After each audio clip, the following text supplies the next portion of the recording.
You're on Kevin Hart's LOL network. No. You done with that? That ended like 2 years ago.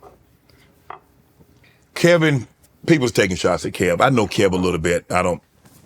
But I think he's great at what he does. I know he's an extremely hard worker. He puts a lot of time into his craft, and he's built a platform that tries to elevate people. Oh Lord. I think that's his goal, but I don't know that his staff has the same fervor for that he does. Okay. And I don't know that he's I'm saying this literally, like I don't know if he's necessarily empowered them to do that. Mm-hmm. I literally don't know. I know that he voiced his intentions to me, mm-hmm. but they were unable to be carried out. Right. And I have no hard feelings. Kev looked out for me in a situation that was, Live Nation tried to like cancel my whole tour. And I had to call people I know that, got the juice. Right. And vouch for you. And Kev answered the call. That's unbelievable. And it was a time where I didn't have other jobs. So if I didn't do them shows, there was no money. Right. Because my man made no money. And he wasn't trying to make no money. So I was the only one making the money. Right. And I remember sitting in my living rooms, like staring off into space, and he came in because I was quiet. And if Amanda's quiet, yeah, we in the problem. And my ex, he came in and was like, you good? And I was like, no. Because if I don't do these shows, we will not have money. Right. For the bills. And so I really appreciate Kev because he didn't have to do that, and he did. Right. Bring the funny. You spoke highly of that. Chrissy Teigen, Jeff Foxworthy, Kenan Thompson. I do have a radio show now, though. Tell us about it. What do you get to talk? What do you like about the radio show now? Because you're very opinionated. You have a lot to say, and when you're on the radio, you get to take your time and go. Tell us about your radio show. People that are listening, Amanda, for the first time, what can they expect? To listen, laugh, and learn. They're gonna laugh and they're gonna learn all day long. I love my radio show. Mm-hmm. Radio One Reach Media, they've just been such great partners. It really showed me what it's like to work in a place that sees you. Mm-hmm. That came correct from day one. I never have to convince them of anything. They respect my wisdom about things. They respect my awareness about things. So I don't have to, try to win over. And I always thought that my own show would be a TV show, mm-hmm. but it's a radio show, and it ends up being so much better because I have so much freedom. And I get to speak to people. Right now we're syndicated in a number of cities, including DC. We're on Magic in DC. We're on 103 in Philly. We're in Houston on the Box. Right. We're in major markets. And I just didn't realize that people really be listening to TV. To radio. Mm-hmm. People really be listening to radio, Shannon. They do. And so it's just been really great to see how many people, so we do a word of the day where I teach a vocabulary word. And this bus driver, I went to Selma for the commemoration of Bloody Sunday. Yep. And this bus driver in Alabama, because we were on in Muscle Shoals, she was like, I just want you to know that I play your radio show in the bus for my kids. Wow. And she was like, our favorite segment is the vocab segment. Right. So I have my co-host Supreme, and I just make it my business. I take it very seriously that a lot of people are only getting this news from me. Mm-hmm. So I just make it my business to be very fact-based, mm-hmm. and then opinion. Right. Because I think we've gotten in a world where we can't really tell when it's facts and when it's opinion. Yeah. And that's dangerous. Very. You talked about your time on The Real, and you talked about the bad. Did you have any good times on the Real? Was there anything that you liked about your time there? I like my team in my dressing room. Listen, your glam squad in those situations be your family because you there so early in the morning every day. Right. Let me just be clear though. Like, people like to say that I have issues with my co-hosts on The Real, and I have never voiced that, right. and none of them have ever voiced that. Right. And my issue with The Real was about the executive leadership of The Real and the fact that we couldn't talk about. Like, they would say things like, I remember Tamara wanted to talk about wine, and they were like, well, black people don't drink wine. So we're not going to talk about wine. Wow. I'm just like, how's that a thing? But I I don't want to say that I didn't have a good time at the Real. It's just that I walked into it and I got blindsided. That's really what happened, Shannon. I got blindsided. I thought that this was going to be a space where I could like really be myself, because when I would guest host, they were so embracing. Right. And it just ended up not being that. But you know what really happened at the Real? I reminded those women of their voices. That's what they always tell me. Because they had gotten so used to the bull that they had just laid down their swords. And so I get there and they would be happening and I'd be like, oh, hell no. Right. And they'd be like, well, we didn't even know we could say no. I'm reading, and I read this, and I'm like, when I was doing about the black publications, no, that spoke out against you. I mean, because you speak so pro-black, and just because you're pro-black doesn't mean you're anti-this. That means I want my people to do really well, and I want my people to understand and be informed and understand the power that they have. Mm-hmm. It had to have hurt to have these black publications. I had a nervous breakdown. Mm-hmm.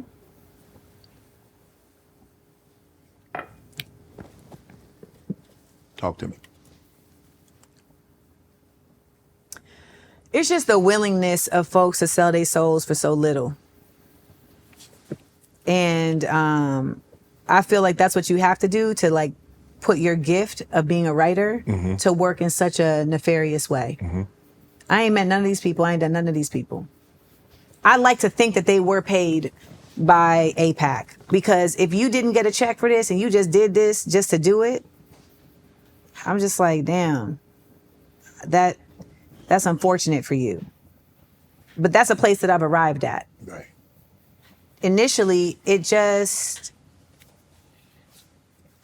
it's crazy to be excoriated in the public in general by like, just people. Yeah. But like publications where they're supposed to have people that are journalists that have integrity. These ain't blogs. Right. Yeah. Like that's crazy. Like the last time this happened was with this Myron Roll situation years ago, where I was put in a very up situation. I had to make a judgment call. Okay. And people have based my entire character off of this judgment call. People who have never been in this situation. But I did the best that I could with that situation. And I have been affirmed in that choice. But I think that what people fail to understand is that you be in scenarios where you got to make a judgment call. Instantaneous. You don't have. You just doing the best that you got with something that doesn't have a blueprint. Right. And so now there's this whole narrative of Amanda Steeles hates black men. That it has literally no water. If I hate black men, I want a refund. I want a refund, Shannon. You know how many brothers I have lifted up? I want a refund. I done paid probation fees because the niggas can rap and I want them to be able to live in their talent and their truth. I done talked to a damn PO to vouch, Bodie James, and you owe me money. But like, there's just something very wrong about these places feeling compelled to just speak about somebody with no facts. At least quote somebody I've worked with if you're going to say I'm difficult to work with. I mean, it's burning bridges in Hollywood. Baby, there ain't no bridges in Hollywood. This Hollywood is a shark-infested pool. The only bridge I built was to get me out of it so I would stop getting bit. So please, stop telling me about burning bridges and then they're in there talking about, oh, she's hubris. Do y'all even know what hubris means? Hubris is a mythological character from Greek mythology who was told by the gods, don't look in that pool. Don't look in that pool. And Hubris said, man, I'm gonna look in the pool. He defied the gods. Mm-hmm. He looked in the pool and he saw his face. And he was so enamored by his face that he drowned in the pool. So hubris is not someone who is necessarily enamored by themselves. Hubris is the story of a person who defied God. Now you tell me in this whole interview, where have I showed you that I'm somebody who is defying God? I live by God. Right. I am spoken to by God. I speak the word.